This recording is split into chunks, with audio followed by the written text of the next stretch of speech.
Para a conferência de encerramento sobre o tema Trabalho Plataformizado e Controle Digital do Comportamento Humano, compõe a mesa como presidente Sua Excelência e o senhor ministro do TST, José Roberto Freire Pimenta. E convidamos para compor a mesa como conferencista a senhora professora doutora da Universidade Federal de Juiz de Fora, Ana Cláudia Moreira Cardoso.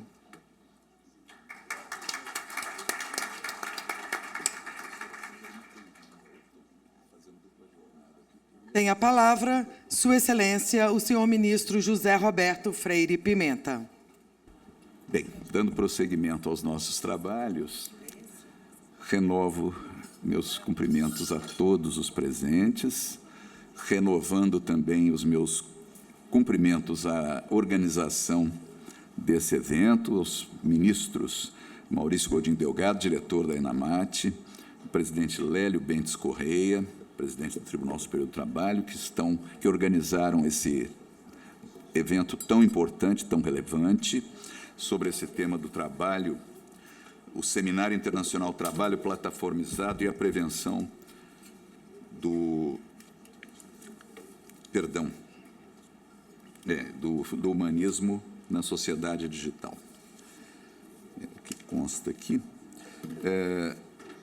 a preservação, porque há um erro material aqui, a preservação do humanismo na sociedade digital. E, dando prosseguimento aos nossos trabalhos, teremos hoje a conferência de encerramento do nosso primeiro dia, com um pequeno atraso, inevitável às vezes, peço desculpas, mas que vai contar com a participação, como conferencista, da professora doutora Ana Cláudia Moreira Cardoso, que já atuou na Universidade Federal de Juiz de Fora, e eu vou fazer uma rápida apresentação do seu mini currículo, que é muito mais extenso, mas que precisa que seja exposto sinteticamente aqui agora.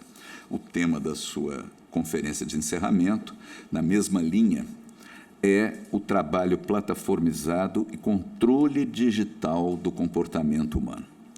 E aqui é um outro olhar, aqui é um diálogo das fontes, como nós chamamos na área jurídica. É uma visão que não é essencialmente jurídica, mas que vai nos trazer elementos valiosos para que nós possamos aprofundar o nosso exame como acadêmicos do direito, como professores e também como magistrados do trabalho, que somos, e temos o dever de julgar esses casos à luz da Constituição Democrática de 1988, como ponto de partida e de chegada, como também a nossa legislação trabalhista em vigor, muitas vezes ainda com lacunas e com necessidade de sua integração, mas enquanto não vem uma legislação específica, o legislador não enfrenta esses delicados novos problemas que se colocam, nós temos que decidir da melhor maneira possível com os instrumentos jurídicos dos quais já dispomos, sem que se possa acusar o Poder Judiciário de praticar o chamado ativismo judicial ou que esteja invadindo a seara legislativa com a ofensa ao princípio da separação de poderes. Não é isso. Nós estamos procurando simplesmente aplicar o ordenamento jurídico trabalhista que temos hoje e que certamente nos dá elementos para decidir razoavelmente bem esses conflitos que nos surgem por iniciativa das partes que se consideram lesadas e que, portanto, temos o dever constitucional de responder a esses litígios.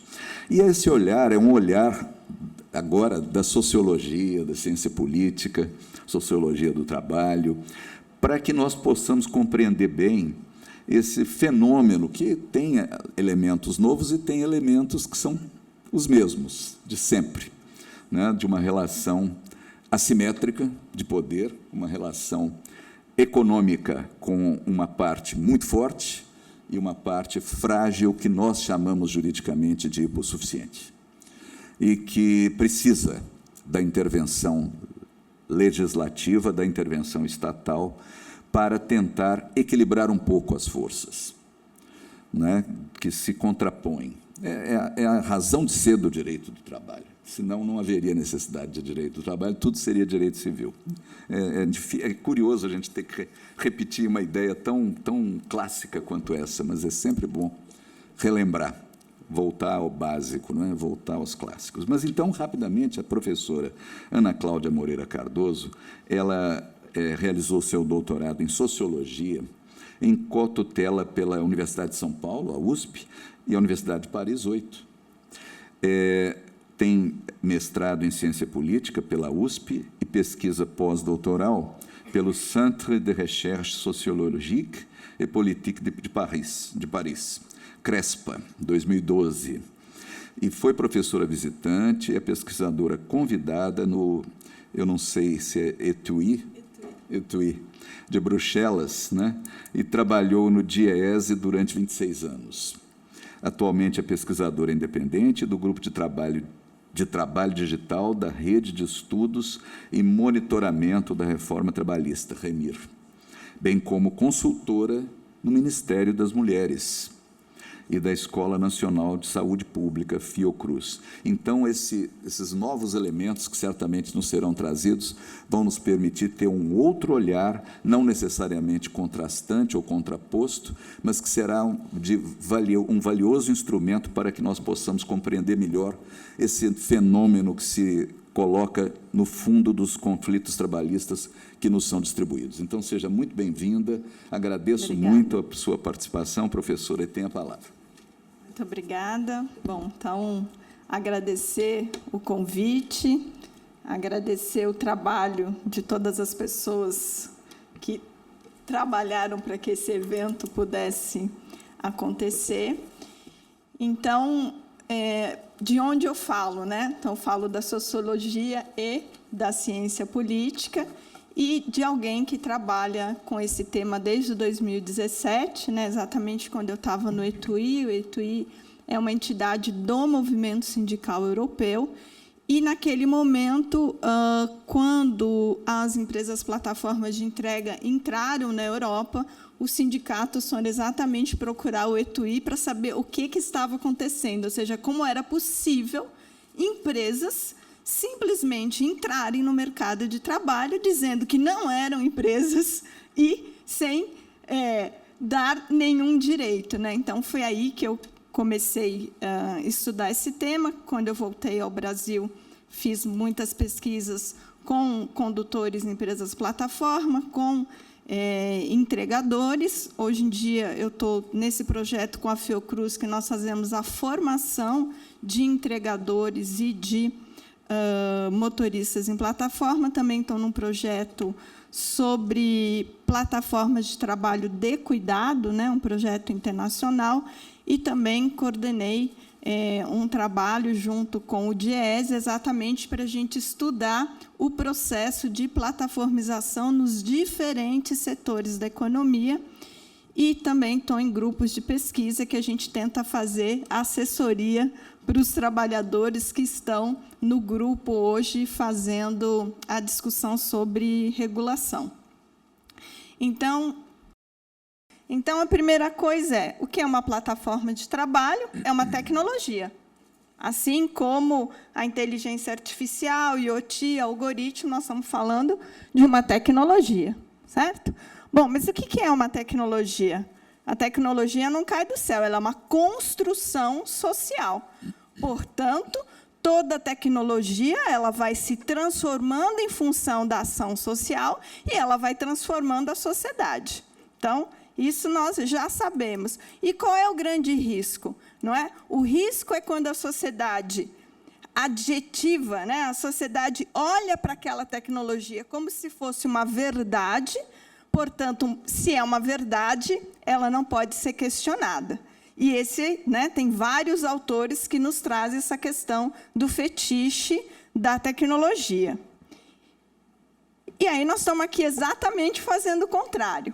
né? Exatamente, nós estamos aqui para olhar para esta tecnologia, compreender essa tecnologia, questionar essa tecnologia e legislar essa tecnologia. Assim como aconteceu em todas as outras revoluções industriais e assim como vai acontecer daqui para frente, né? Essa não é a primeira mudança e não é a última. Então, rapidamente também, só tomando aqui a Carlota Pérez, porque ela nos fala exatamente sobre as ondas de transformação. E toda onda de transformação, ela tem a sua instalação, o ponto de transição, a reorganização e a sua maturidade. E, no caso do que a gente chama da sociedade digital, nós estaríamos exatamente, né, nessa reorganização. Ou seja, chega a tecnologia com uma força muito grande, a sociedade não sabe muito bem o que está acontecendo, alguns setores conseguem se apropriar dessa tecnologia. No nosso caso, a gente teve um investimento muito forte do que a gente chama do capital de risco, foi lá, olhou as plataformas, falou, opa, é aí que nós vamos investir. E aí a gente teve, 2002, 2003, o que a gente falou, exatamente da crise .com, e aí a sociedade fala, opa, espera aí, nós precisamos legislar essa tecnologia. Então, nós estamos exatamente neste momento. Ou seja, caiu a nossa ficha, ainda bem, não é? E nós estamos aqui exatamente discutindo como nós vamos controlar, impor limite, legislar essa transformação. Esse é o momento. Aqui eu vou passar. Então, na realidade, o que são empresas plataforma? Bom, simplesmente são o que a gente chama de empresas digitais nativas, né? Ou seja, que já nascem digitalizadas, né? Então, são empresas digitais nativas que se utilizam da tecnologia em todo o seu processo, certo? Na gestão do negócio, na organização, na comunicação e no controle do trabalhador. Então, nada muda. Quer dizer, muda, porque a tecnologia muda, mas a lógica é a mesma. Então, o capital detém os meios de produção, o trabalhador vende a sua força de trabalho numa relação desigual e de subordinação. E aí, o mais importante que já foi falado aqui, por isso que eu estou passando mais rapidinho, é que esta direção automatizada não está mais restrita às empresas plataforma, não está mais restrita às empresas digitais nativas. Por quê? Porque as empresas tradicionais, claro, estão comprando exatamente essa direção automatizada para os seus negócios. Né? Então, só dar um exemplo aqui do restaurante. Né? Essa direção automatizada, ela controla as reservas, a quantidade de clientes atendido por hora, a receita gerada, as gorjetas, o tempo de servir as mesas, o tempo de preparação da refeição, as encomendas, o inventário, a contabilidade, a folha de pagamento. O que é isso? É uma empresa tradicional que está usando essa direção automatizada, exatamente o que a gente vê na empresa plataforma, onde tudo vai ficando automatizado. E, como já foi falado aqui, está acontecendo, ainda bem agora, muita discussão, mostrando como que as empresas tradicionais estão se utilizando da IA e do aprendizado de máquina no processo de admissão, demissão, remuneração, que é o que foi falado aqui sobre a discriminação algoritmo. Então, claro que a gente tem que legislar. Não tem dúvida que a gente tem que legislar essa tecnologia, assim como a gente sempre legislou a tecnologia, agora não será diferente. Bom, aqui também, rapidamente, eu trouxe os termos de algumas empresas plataforma. A primeira, a Parafuso, é uma plataforma de cuidado. A segunda, Supermano, é uma plataforma de reparos. A Uber e a Frank, que é uma empresa plataforma no setor bancário. E todas dizem o quê? Somos uma empresa de tecnologia e prestamos... A Parafuso, então, é a cara de pau que fala que presta um serviço de desenvolvimento de software. É fantástico isso, não é? E todas têm que falar que, ao Supermano fala, os serviços são executados por entusiastas da bricolagem. Não é até assim uma coisa poética. né? E, no caso da Frank, é pior, porque, de novo, né? Pena que o Breno não está aqui. A Frank fala, o personal banker, ou seja, o bancário, o personal banker é um cliente da Frank. Gente, assim, a empresa ela deixa de ser a empregadora, não é? E passa a ser quase a serviçal do trabalhador, não é? E essa coisa, assim, eu estou brincando, mas isso aqui é muito sério, porque não só elas não se responsabilizam pelos trabalhadores, como elas não se responsabilizam pelos clientes. Né? E acho que essa é uma discussão que a gente tem feito pouco. Mas se a gente pega, por exemplo, as empresas plataforma no setor de saúde, né? Alguém vai lá, contrata um enfermeiro, e acontece um erro. Quem se responsabiliza? A plataforma vai dizer, uai, você não contratou? Você se responsabiliza. Ah, o trabalhador, você que prestou o serviço? A responsabilidade é tua. Então, nós estamos falando de uma questão muito séria. Aqui o segundo ponto, mas muito rápido, né, exatamente para a gente mostrar que, se é verdade que o nosso foco, não é, são as empresas plataforma de transporte e de entrega, nós já sabemos que essas empresas plataforma estão em todos os setores. E os dados já mostram, né, esse aumento. Nós estamos aguardando ávidos os dados do IBGE, que devem sair, espero que a semana que vem. Mas as pesquisas anteriores já mostram, de fato, uma expansão muito grande entre 2012 e 2019, sobretudo a partir de 2016. Né? O Abel nos mostrou bem o que significa, né? Significa que as pessoas ficaram desempregadas, portanto, tiveram como quase única opção o trabalho na plataforma. E nós sabemos que os estudos já mostram, evidentemente, que, no contexto da pandemia, teve um boom dessas empresas plataforma. Por quê? Os clientes, não é, passaram a usar as plataformas para tudo. E aí, eu vou lá, compro um sapato, eu vou lá e contrato um professor para dar aula para minha filha, vou lá, contrato um enfermeiro para vir cuidar do meu pai. Então, assim, a gente naturalizou.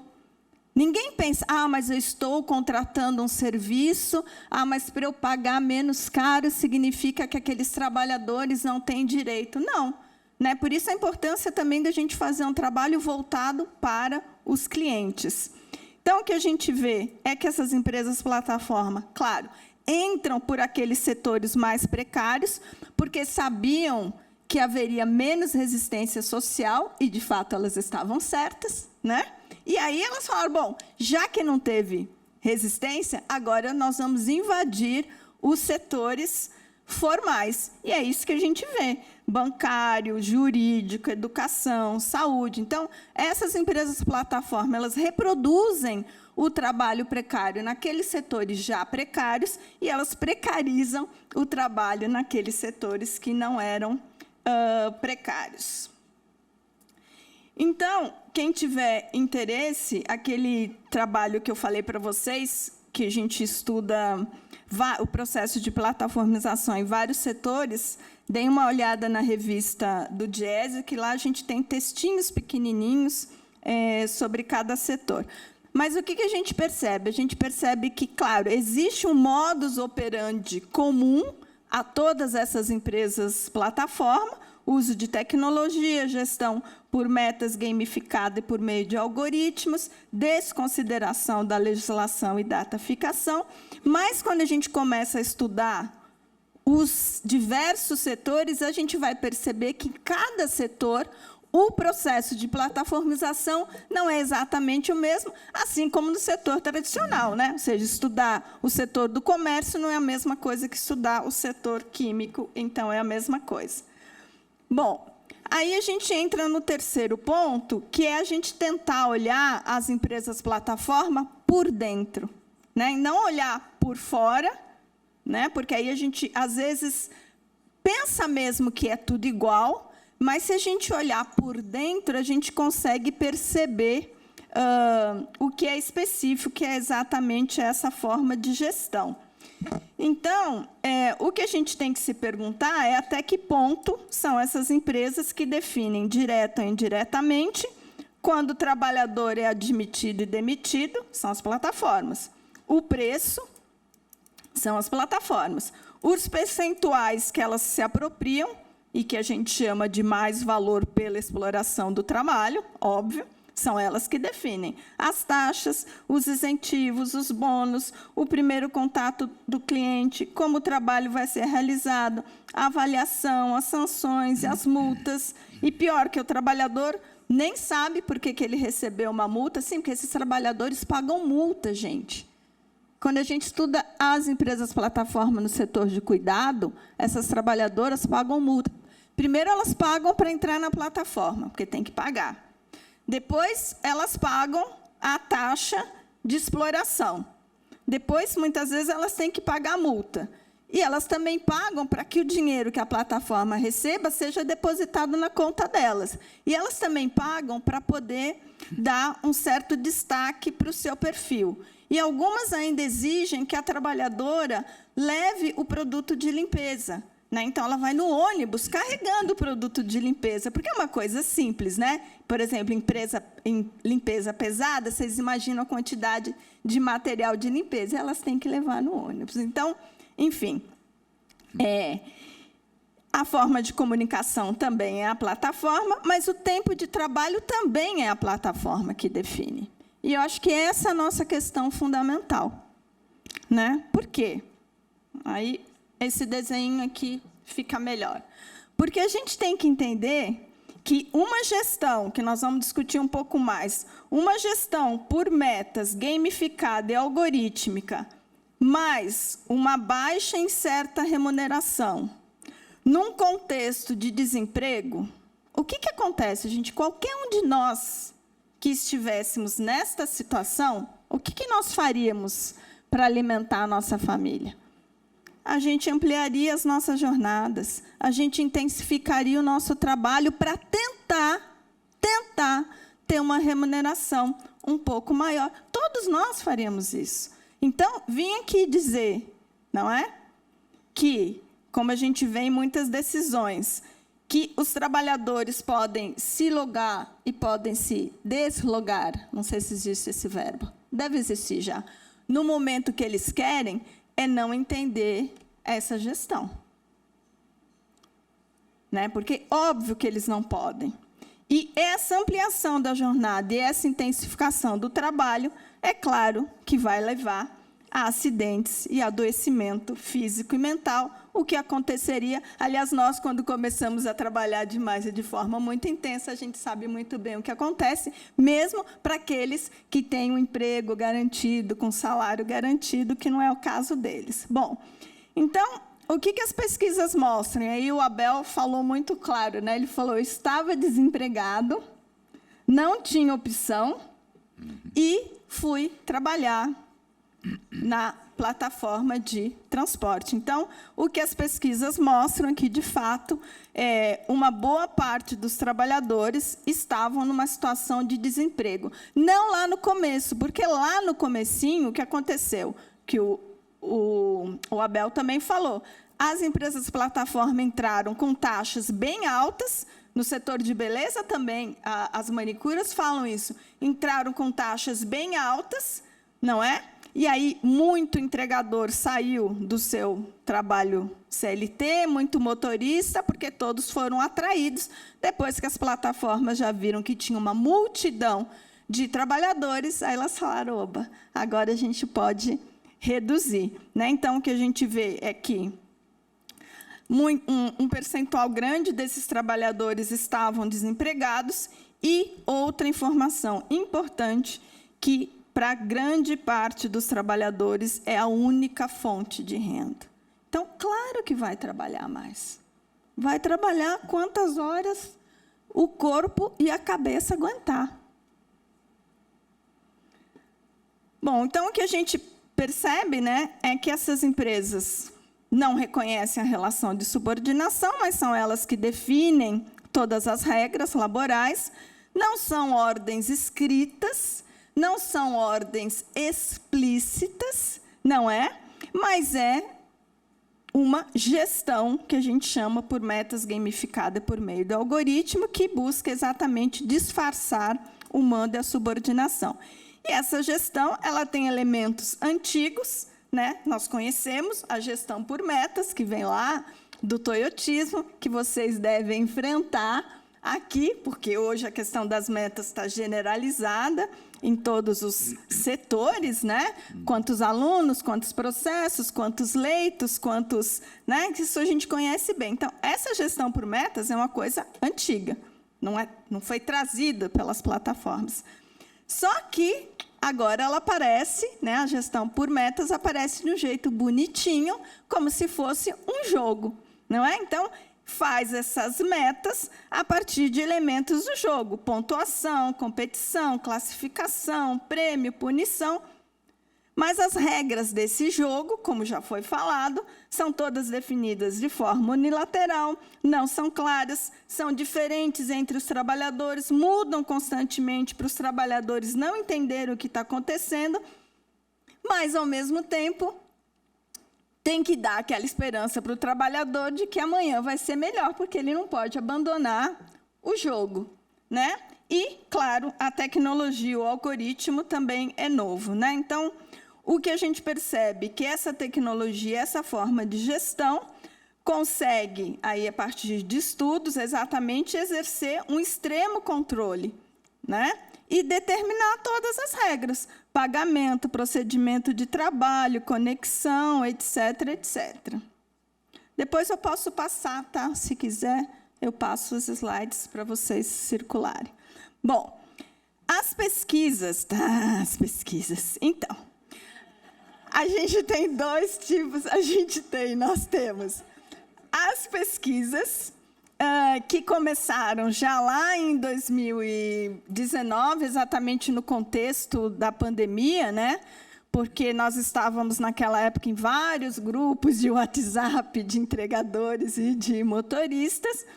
E aí, várias pesquisas começaram a ser feitas, mostrando exatamente isso, né? Mostrando que era um rendimento muito baixo, né? Então, no caso dessa pesquisa que nós fizemos com entregadores nacionais antes da pandemia, 47% ganhava até 520 por semana, bruto, tá? Bruto.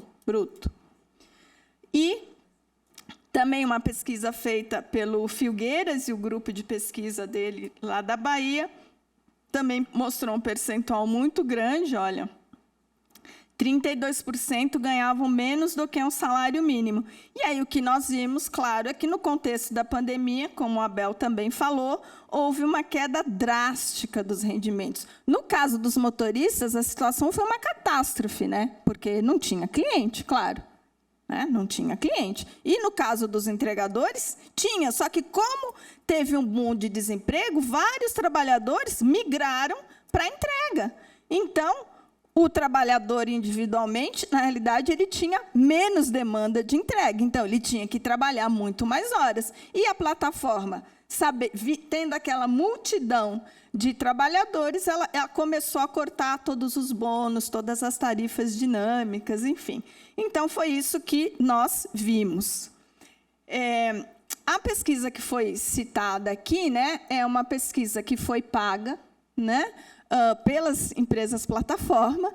E aí, quem realizou foi uma instituição muito séria, que é o SEBRAP, né, uma instituição muito séria, muito... isso a gente não pode... Só que, assim, os dados foram passados pelas plataformas, né? Foram médias trimestrais. Então, assim, é uma pesquisa, né? O Carelli tem um texto muito bom, depois a gente podia circular o texto dele, questionando essa pesquisa. E aquela pergunta, se os trabalhadores gostariam de continuar a trabalhar nas empresas plataformas. Gente, olha só, nós estamos num contexto de desemprego. As pessoas olham para o lado e sabem que não tem outro emprego. Elas vão responder o quê?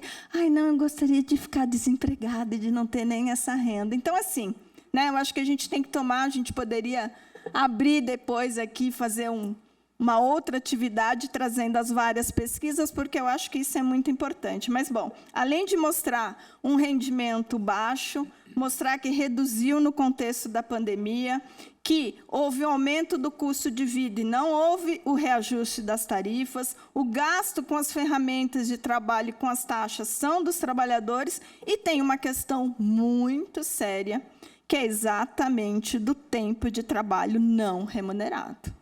Né? Nós sabemos que, desde o toyotismo, o capital estava à caça dos chamados tempos mortos. E foi tentando fazer de tudo para reduzir e para não pagar esses tempos mortos. Né? E aqui é o exemplo típico disso. Né? Então, agora, na negociação, né, eles vêm com que eles estão pagando o tempo efetivamente trabalhado. Gente, eu não sei de onde eles tiraram isso, sério. Porque, assim, a busca de um cliente, a busca de uma mercadoria é o quê, gente? Se não tempo à disposição do empregador, tempo de trabalho. Né? Então, claro, como você tem um tempo muito grande de trabalho não remunerado, é óbvio que esses trabalhadores precisam trabalhar cada vez mais. Não é? Porque é isso, se a tua jornada tem a metade do tempo que não é remunerado, você tem que trabalhar muito mais horas. Bom, aqui, muito rapidamente, as pesquisas vão mostrando. De um lado, do lado direito, é o exemplo da gestão por metas e gamificada. Né? Então, a iFood mostra lá. Só hoje, gente, 3 de setembro, das 16h05 às 21h59, na região de São Paulo, tá pagando a mais. Né? Aí vem, uma chance de colocar uma grana extra no bolso. Hoje, 3 de setembro, pode rolar pico de pedidos. Já sabe o que isso significa, né? E aí, bora aproveitar, gente. Então, gente, isso aqui não é uma gestão, como vocês falam no direito, diretiva, né? Eu não sei, mas, enfim, isso aqui é óbvio. Né? Não tem dúvida. E aí, do lado, a gente tem as pesquisas, exatamente, de novo, aqui uma pesquisa do Filgueiras, né, que diz que em torno de 72% acredita que a empresa prioriza os que permanecem logados. Claro. Então, não dá para dizer que tem autonomia, porque a gente sabe que a empresa vai mandar demandas para aqueles trabalhadores que ficam mais tempo logado. Né? Aqui também a pesquisa do Calil, que mostra que 40% dos trabalhadores pesquisados dizem que trabalham mais quando a tarifa é dinâmica, mas apenas 25% sente que a Uber induz a continuidade da conexão ao colocar a tarifa dinâmica. Ou seja, nós estamos falando de uma gestão invisível. Aqui também o Paulo Lima, né? Ele, de novo, está mostrando essa questão da gestão. Então, ele fala, olha, para você trabalhar em Moema, você precisa fazer 600 pontos. Bom, mas se você fizer mais pontos no dia anterior, por exemplo, se você fizer 1.200, aí você pode ir para a Paulista. Então, cadê a autonomia? Não sei. Aí ele fala, só que você nunca consegue fazer os 600 pontos. É muito difícil, porque muita coisa pode acontecer. Tua moto pode quebrar, pode chover, você pode ter... Então, ele fala, a gente não consegue. A gente faz, mas morre na praia. E nos grupos de WhatsApp, o que eles falam? Que tem lá como essa meta aqui, né? Ah, faça 10 entregas em 1 hora e ganhe não sei quanto a mais. Aí, o que os trabalhadores falam? E você está ali, você está no grupo de WhatsApp, eles estão fazendo isso em tempo real. Eles falam, pô, mas agora eu estou quase para bater a minha meta e acontece uma coisa, ou eles param de receber chamada, ou acontece um pane no aplicativo. Ai, coincidência, né? Todos falando, todos que estavam quase para atingir a meta. Então, o que significa? Significa que milhares de trabalhadores intensificam o seu trabalho, porque eles querem conseguir cumprir essa meta, ou seja, eles geram mais valor para a empresa, só que eles não recebem nada mais por isso, porque eles não conseguem atingir a meta, e óbvio que a gente sabe que eles correm mais risco. Aqui tem algumas outras falas, mas eu não vou conseguir passar por todas, mas essas são várias pesquisas que a gente foi pegando e que mostra que os trabalhadores vão mostrando a gestão, né? Então, esse aqui fala, o sistema de pontuação da RAP abre às 6 horas da sexta-feira e fecha no domingo às 11h59. Então, eles meio que te obrigam a trabalhar no final de semana para você ter ponto e trabalhar na outra semana.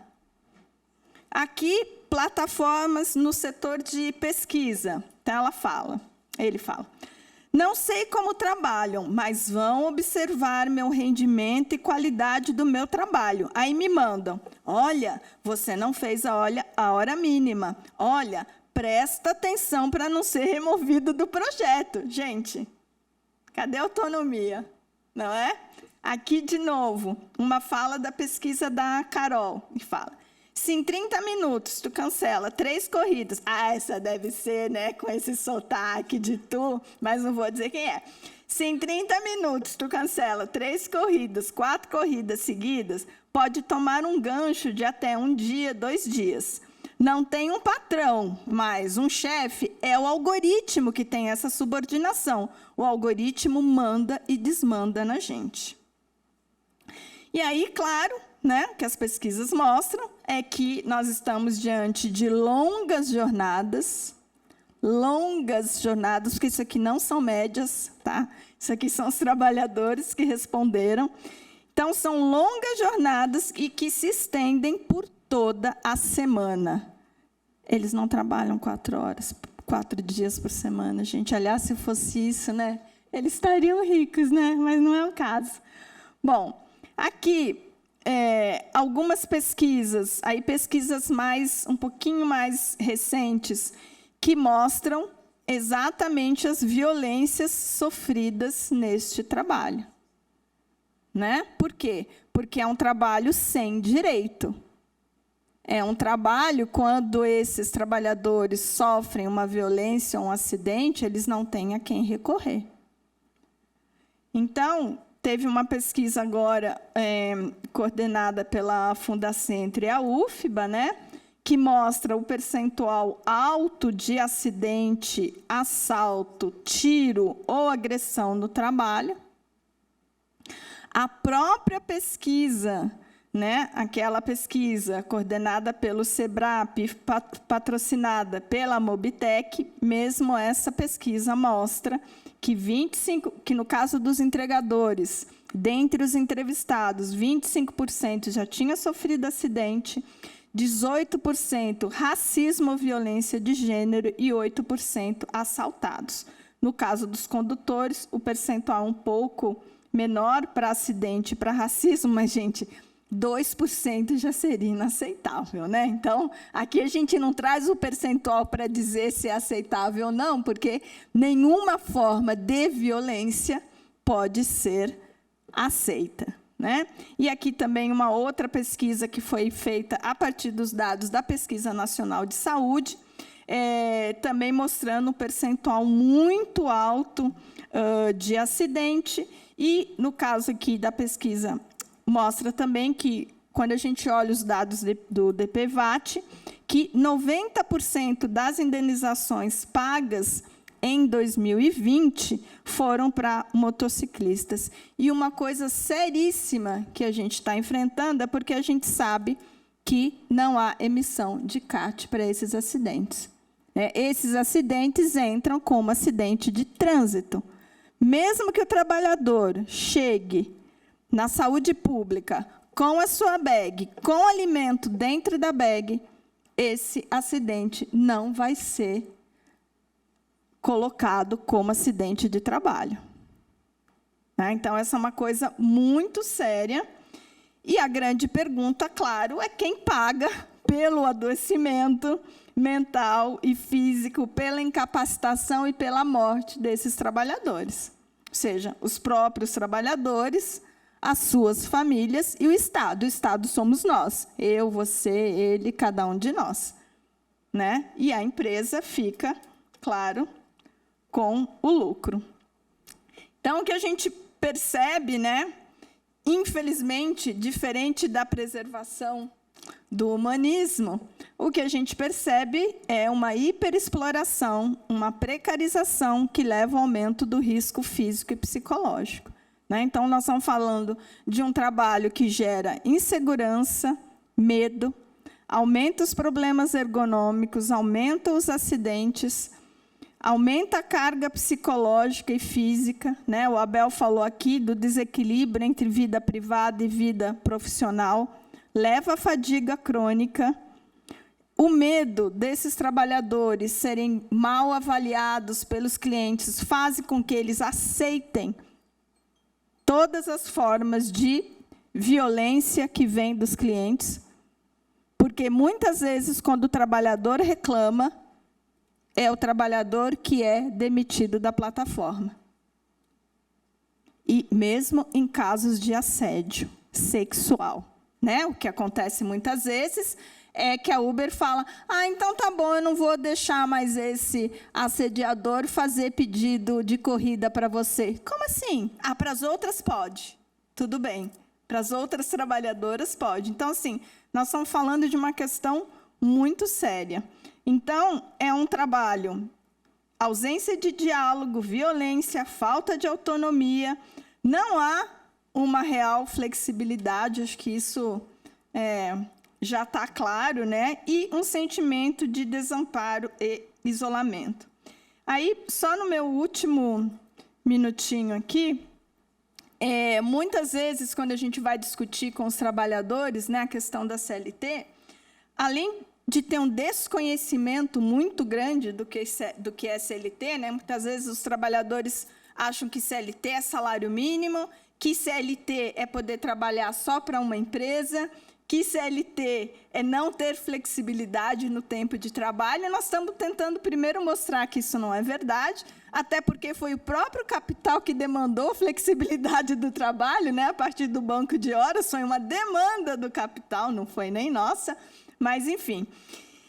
E aí, muitas vezes também discutindo com as plataformas, mas como é que a gente vai saber quanto tempo que ela trabalhou para a plataforma X, quanto tempo que ele trabalhou para outra plataforma, como é que a gente vai regular? Não é possível. Então, a gente fez uma proposta, na realidade, esse grupo aqui é a Paula Freitas, né, que está na Unicamp, que trouxe essa ideia inicialmente. Aí o grupo, além da Paula Freitas, tem o Dari Krain, tem a Sueli Sampaio do ITA, eu estou no grupo, e tem a Vanessa Patriota, o Renan e o Fidel, do Ministério Público do Trabalho. Então, a gente fez uma proposta de uma plataforma pública, que, na realidade, é um grande banco de dados, né? Um grande banco de dados. De um lado, esse banco de dados seria alimentado pelas informações das plataformas em tempo real, porque elas têm isso, né? Então, elas sabem em tempo real quanto tempo você trabalhou para ela, quanto tempo ela trabalhou, quanto tempo, ela sabe, né? Ela não vai ter que fazer conta, porque eles têm essa informação. Então, as plataformas alimentariam esse banco de dados com essas informações, ou seja, quanto tempo cada trabalhador trabalhou para ela. Ao mesmo tempo, essa plataforma seria alimentada pela legislação e pelas normas coletivas, ou seja, acordo e convenção. Sim, porque nós estamos dando de barata que eles são CLT, óbvio, né, que eles têm direito a ter os mesmos direitos que os trabalhadores.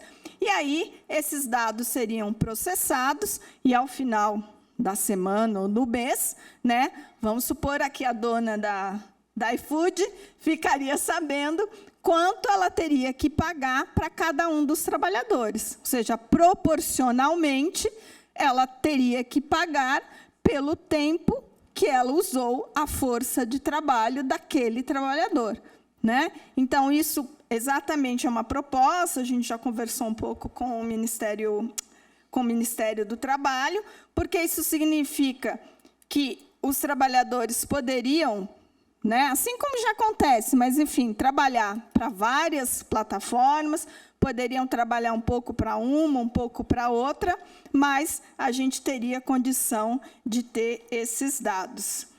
Então, era isso aqui para a gente pensar, né? Até porque os entregadores estão falando em mobilização, então, para a gente entender o que está acontecendo. E muito obrigada. Professora, se quiser vir para cá. Facilita. Meus parabéns. Tá? Quero agradecer muito a brilhante conferência de encerramento desse primeiro dia de trabalho nosso, da professora, doutora Ana Cláudia Moreira Cardoso, que traz realmente um novo olhar, um olhar da sociologia, da ciência política, com dados, inclusive, econômicos também, muito importantes para que nós possamos compreender o que há de novo e o que há de antigo nesse fenômeno, né? Nesse fenômeno do relacionamento de uma nova forma de trabalho com os setores econômicos que se valem dessa nova forma de trabalho para desenvolver uma atividade que não me parece que é uma atividade econômica. O enquadramento jurídico, né, dessa atividade é que está em jogo, é que está em discussão. E dados também muito valiosos, dados fáticos muito valiosos, que vão ser contrapostos, e eu diria que a audiência pública que está se gestando promete bastante. Eu já tenho várias sugestões de pessoas a serem ouvidas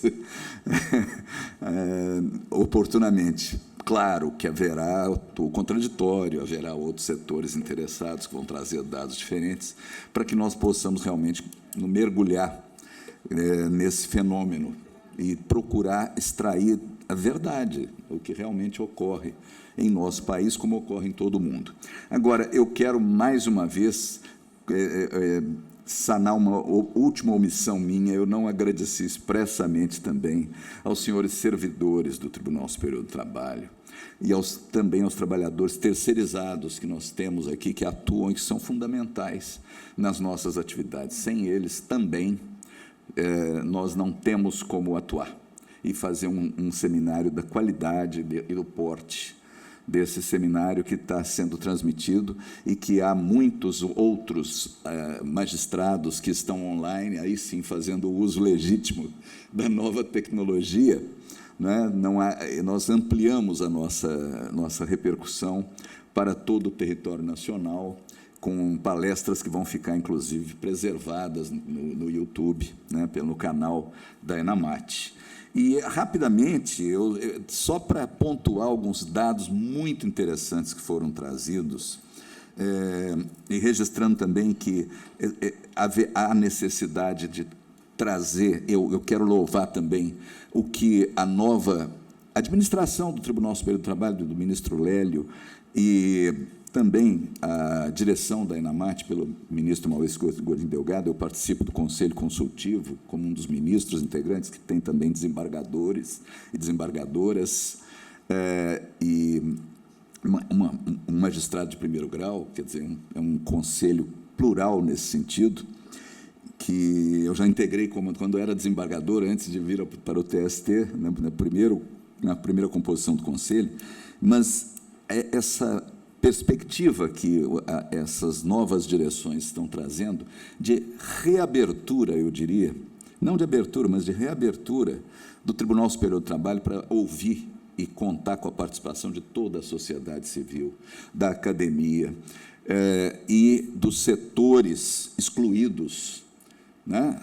Mulheres, negros, indígenas, trabalhadores precarizados, que ainda não têm a sua condição de trabalhadores seletistas reconhecida, como também os tradicionais trabalhadores seletistas sindicalizados, reabrir o Tribunal Superior do Trabalho para ouvir também, porque os setores econômicos mais sofisticados e mais poderosos, e não tem nada de errado nisso, já atuam naturalmente, através de pessoas extremamente competentes, que aqui estão e que também trazem seus pontos de vista, o que é democrático, não vai nenhuma crítica nisso, mas é também para restabelecer um certo equilíbrio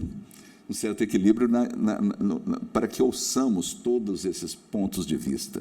E eu quero dizer que participo com orgulho desse processo de abertura do Tribunal Superior do Trabalho, que se proclama como Tribunal da Justiça Social e que pretende realmente exercer esse papel na nossa sociedade brasileira tão desigual, que precisa de mudar tanto para contribuir, e nós queremos dar a nossa contribuição para a reconstrução da democracia no nosso país, que foi tão ameaçada nos últimos anos, mas que agora está em processo de reconstrução, e vamos fazer o nosso papel. Claro que não é assumir um papel de protagonismo, não é isso, mas de colaboração com todos os setores que estão interessados na sociedade brasileira, de tornar realidade as generosas promessas dos constituintes de 1988, Constituição pela qual todos nós, que somos mais velhos, já lutamos nesse período, com muito orgulho. E eu só queria pontuar que também a menção da academia, a Beth vai participar também, tem uma outra atividade, o Ministério Público do Trabalho, nosso parceiro institucional de décadas, e que nós temos o prazer de contar com a participação dele, não só nas nossas sessões, mas nos nossos eventos. Nós assinamos agora, recentemente, um acordo de cooperação com o Ministério Público do Trabalho, em acréscimo ao acordo que já tínhamos com a Escola Superior do Ministério Público. Na nossa última reunião do Conselho Consultivo, nós aprovamos a assinatura desse ajuste, que vai aproximar ainda mais as nossas instituições, justamente para bem exercer os nossos papéis correspondentes, cada qual no seu papel, mas com o mesmo objetivo, de defender os direitos fundamentais sociais no nosso país. E, finalmente, é muito importante mencionar dados muito valiosos que foram trazidos, quanto às pesquisas que também foram feitas com uma outra perspectiva, uma discussão a respeito da metodologia da pesquisa que foi trazida, como também as pesquisas que certamente foram trazidas agora poderiam também ser objeto de discussão. Tudo tem que ser transparente, com contraditório.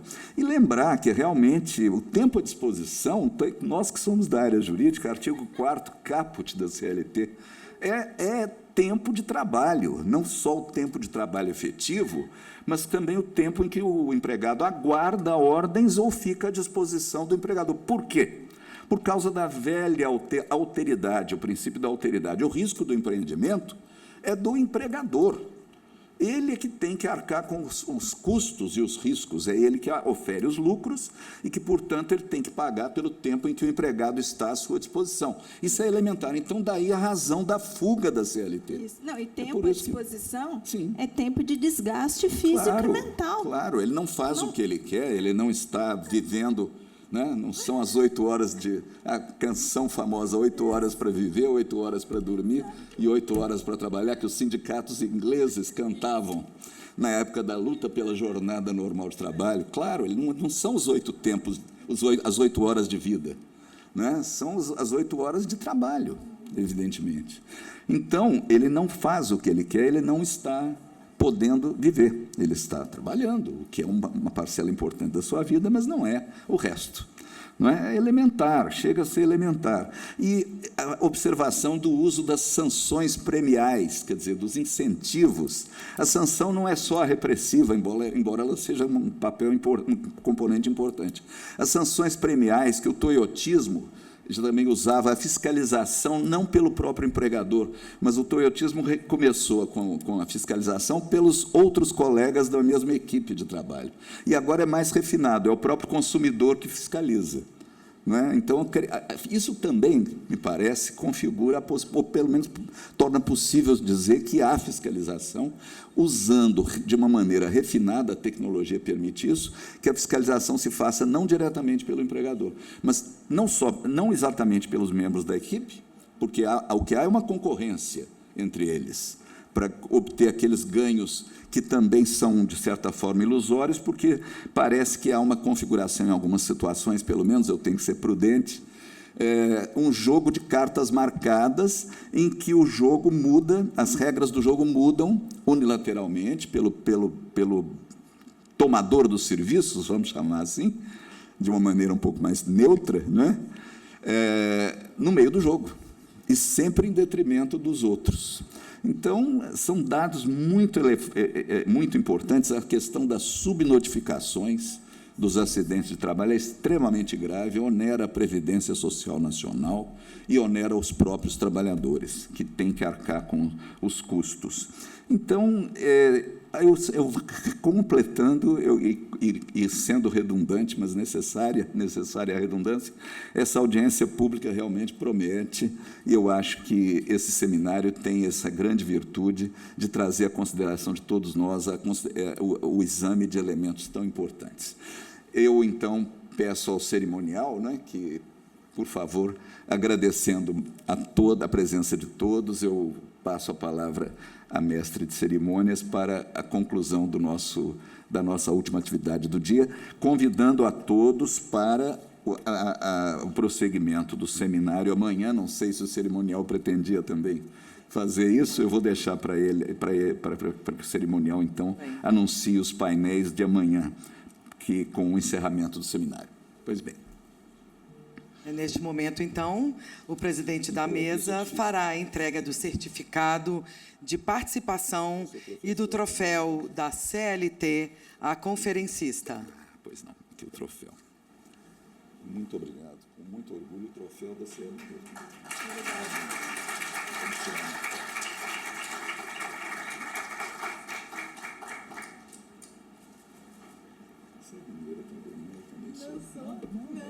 Lembramos, então, que o seminário retorna amanhã às 9h da manhã, com o 4º painel, intermitência e controle da porosidade do tempo de trabalho através das plataformas digitais. Com a devida autorização, declaro encerrado o primeiro dia do Seminário Internacional Trabalho Plataformizado e a Preservação do Humanismo na Sociedade Digital. Agradecemos a presença de todas e todos. Tenham uma boa noite. Obrigada.